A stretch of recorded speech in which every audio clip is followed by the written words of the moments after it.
guys, what's up and welcome back to my channel, or if you're new here, my name is Sabrina and I would love it so much if you guys would subscribe. If you're coming over from Emily's channel, thank you so much for taking the time to stop by.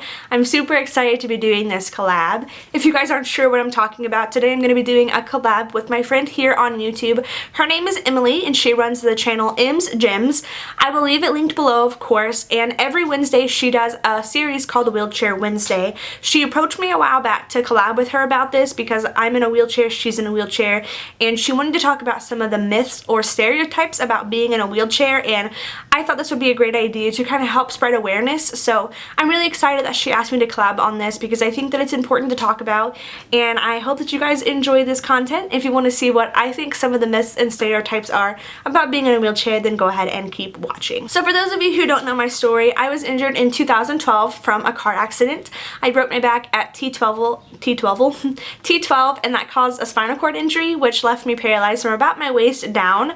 I celebrate 5 years very soon. June 13th is the anniversary of my car accident, and I cannot believe it's been 5 years. For those of you who may not know Emily or her story, she was injured in 2008. She actually had a MRSA infection that infected her spine, and that's what caused her to become paralyzed. So paralysis can happen for a lot of different things, and we'll get into that a little bit later, but it's important to know people's background stories because you can realize that it can happen to anyone, and that's something I've said from the very beginning of my injury. So I wanted to kind of share both of our stories just in case you guys weren't aware. I have videos on my channel talking about my spinal cord injury that I will try to leave linked below, but you guys can just search my channel if you'd like to know more. And yeah, let's go ahead and get into what I think some of the myths and stereotypes are. The first one that I hear quite often, and I actually have an experience with this, is that people who use wheelchairs are lazy. I actually am going to be going to Texas in a month for my anniversary to be with my friend Veronica, and I remember one night we were out, I don't even remember what we were doing, but we were out doing something and we were both like sitting in the road, well not the road, the sidewalk, and someone walked up to us and said, like, you guys really need those wheelchairs. And that instance has always stuck out to me because I think that the person thought because we were young and ably looking that we didn't actually need the wheelchairs. People assume that being in a wheelchair means that you are lazy, but the truth about it here is that being in a wheelchair is actually a lot of work. The campus that I go to is actually really hilly, and I remember walking with one of my friends and she was like, I never realized how hilly this campus was until I walked next to you. And so there's a lot of things and a lot of struggles about just doing everyday tasks.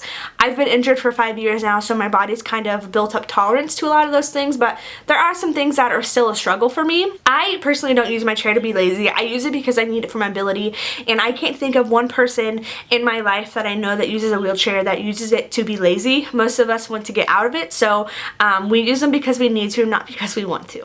The second, and kind of going along with that, is that people use wheelchairs when they have no mobility whatsoever, and again, this is something that is very untrue. Some wheelchair users use it because they have no mobility like I do. I have no function in my legs below my injury level, so even if I wanted to walk, I couldn't, but there are people who use wheelchairs that can only walk short distances, so therefore they're going to be using their wheelchair for long distances. And I've seen memes going around that kind of, there's one that sticks out to me that I always think about is, it's a lady in the liquor store and she's standing up from her wheelchair to grab something on the top shelf, and it says something trying to be funny about how liquor can make you walk again or something like that. I don't remember the exact quote, but the point still stands. That lady may just have something wrong with her where she can't walk long distances, but she's able to stand. My friend Veronica can use her legs, but she does use her wheelchair because it's a lot of work.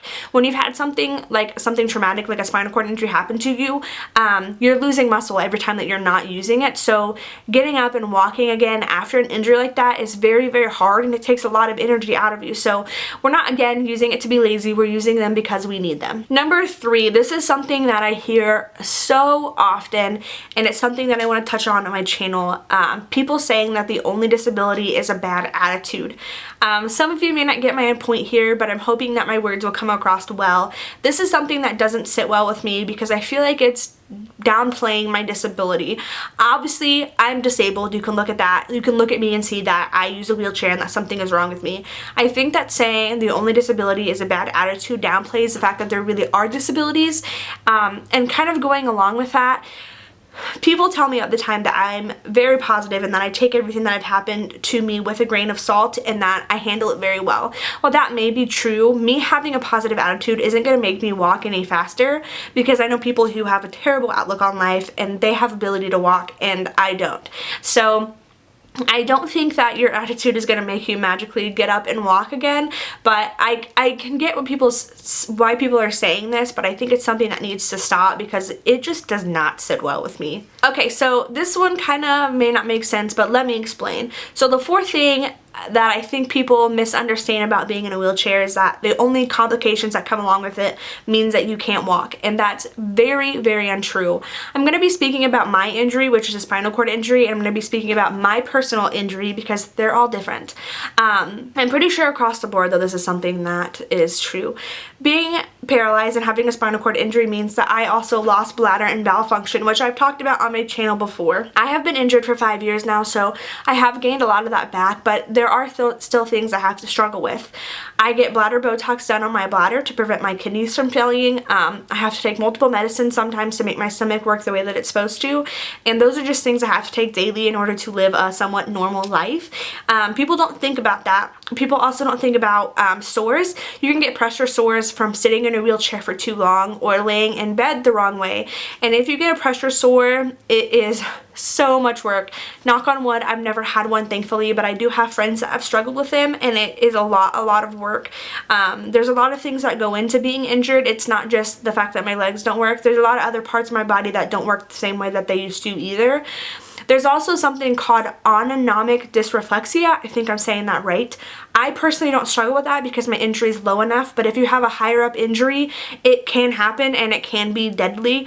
I don't really know a lot about it because, again, it's not something that I have to worry about necessarily, but I do have friends that have to worry about it, and it has been very scary for them. Another thing with that is, even though I'm paralyzed and technically can't feel my lower half, I'm constantly in nerve pain that will not go away. It feels like I'm being stung by a million bees in my legs almost constantly, but people don't think about that when it comes to wheelchairs because it's not something that I thought about before I was injured, so I'm assuming that most people don't think about it as well. Number 5. So this is something, again, that I hear very often, and again, I know people mean well when they say it. It just doesn't sit well with me. People who are disabled and use a wheelchair, for example, are inspiring just for doing daily life tasks. Me going to school, me driving a car, me going to the grocery store, me living independently. People act like I am the best person in the world just because I'm living my life, and that's very, very untrue. While I appreciate the kindness, me living my life, I'm not here to inspire you. I'm just doing what I have to do in order to have a great life. I spent 19 years of my life being miserable, and don't get me wrong, there are times where I am completely down now, but I don't want to spend any more of my life feeling like I did whenever I looked back on the 19 years of my life before I got injured. I'm just doing what I can to survive. I'm just living my life. I'm not here to inspire you or impress you by any means, and I don't want you to think that because I've had a traumatic experience happen to me that your trauma isn't valid, because that's something I hear a lot too, is that people say, oh, well, I shouldn't complain because you have it worse. Complain all you want, honey. What is traumatic for me may not be traumatic for you, and vice versa. So my problems are not any better or greater than yours, and I don't want you to think that at all. Number 6, wheelchair users can't do everything that able-bodied people can do. A lot of people are super surprised when I tell them that I live alone. Me going to concerts, me driving, me having a life. People are so like, whoa, I didn't know you could do that. But thankfully, we're living in a time now where the world is becoming more accessible. We still have a long way to go, but we are getting there, and unfortunately, I am independent enough that I am able to do those things. The last thing we're going to be talking about is something that I get asked a lot.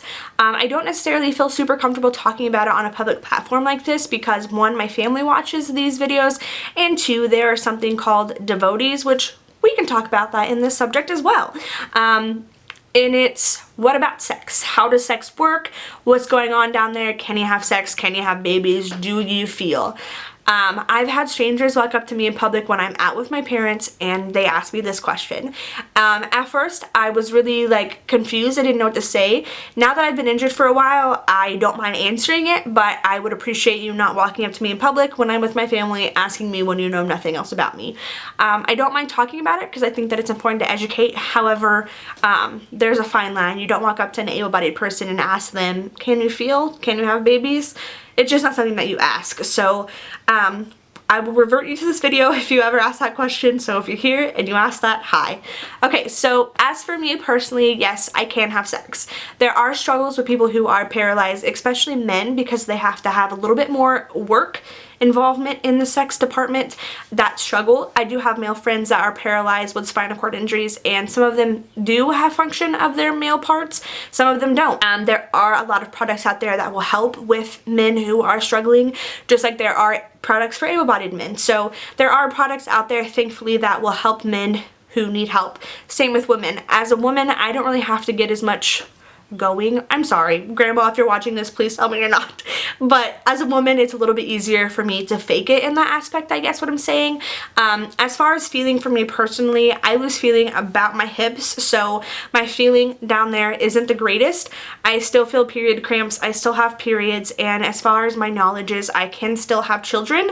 That is something that I stressed when I first got injured, and my doctor seems to think that nothing from my accident caused me from being infertile.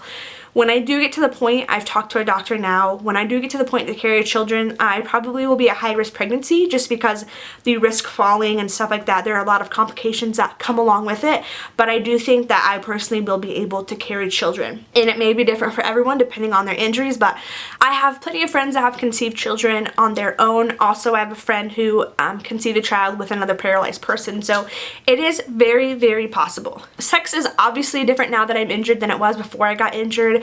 There are some things that just don't work, and there are some things that work really well. I think that it's important as a person having sex that you should communicate with your partner what's going to work, what's not going to work. Even for you as an able-bodied person, I think that you should definitely discuss that with your partner as well. Communication is key here, and I think that me being disabled only made me branch out a little bit more in my sexual health and finding out more about what works for me and what doesn't, and it made me more vocal about it. So in a way, I'm thankful for that because I'm learning a lot about myself, and because 5 years ago I would not be having this conversation on camera on YouTube for everyone to watch. So yes, we can still have sex, it still works, I can have babies. I've had a lot of people be concerned about me having periods too. I still have periods. If you follow me on Twitter, you hear me complain about my cramps all the time. So yeah, those still things happen. Whoa, I cannot speak.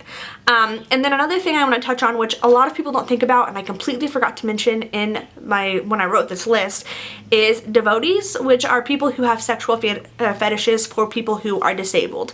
And I deal with it a lot, which is one reason that I don't talk about my spinal cord injury or my paralysis on social media a lot, because these people are very, very aggressive, and I'm sure that they're going to find this video and I'm sure that they are going to use it for their own pleasure, which is absolutely disgusting. I cannot see anything right with it. I've watched videos about this, trying to better possibly understand why that they do what they do, and I think that it's honestly something is wrong in their head.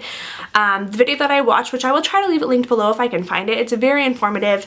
There was people saying that she can't physically get off unless she sees a wheelchair. There was another lady who did like fetish porn, and the people were requesting her to make her legs like beat off stuff. They wanted to hear her struggle, and my struggle is not something that is used to please you, and I just find it absolutely disgusting. I've had devotees message me on Instagram, on Twitter, they try to inboxing me on Facebook. They find you, they seek you out, and some of them can be very, very, very aggressive. Thankfully, I've never had a bad experience with any of them that I know of, but I have had friends that have had their lives threatened. And a story time, there's this one devotee, his name's Zach. He's probably going to find this video, and if he does, I hope he realizes that he is a piece of shit. He will make thousands, and I'm not exaggerating, thousands of videos, or not videos, social media accounts, Twitter, Instagram, Tumblr, everything, and he will find women in wheelchairs and he will lie. He will say he's paralyzed. He will say he's a physical therapist. He will say all these things. And the first time I went to Project Walk in California, I was by myself. and I thought I saw him in Project Walk, and I went into a panic attack, and I had to tell my therapist everything that happened. Thankfully it wasn't him, but it scared me to absolute pieces because I had no idea what this guy was capable of. And this one is a reoccurring one. He makes different accounts. If you block him, he'll make new ones, and it's absolutely disgusting. There's nothing that I can see that's right with it whatsoever. But again, that's not something that people think about when they think about being in a wheelchair or being disabled. I know this video was super long, and if you made it all the way through to the end, I love you so much. Thank you guys so much for watching. Make sure you check out Emily's channel in the description. I will leave it linked below, and check out her video on this topic as well to see what she says. I will see you guys in my next video. Thank you so much for watching. Bye.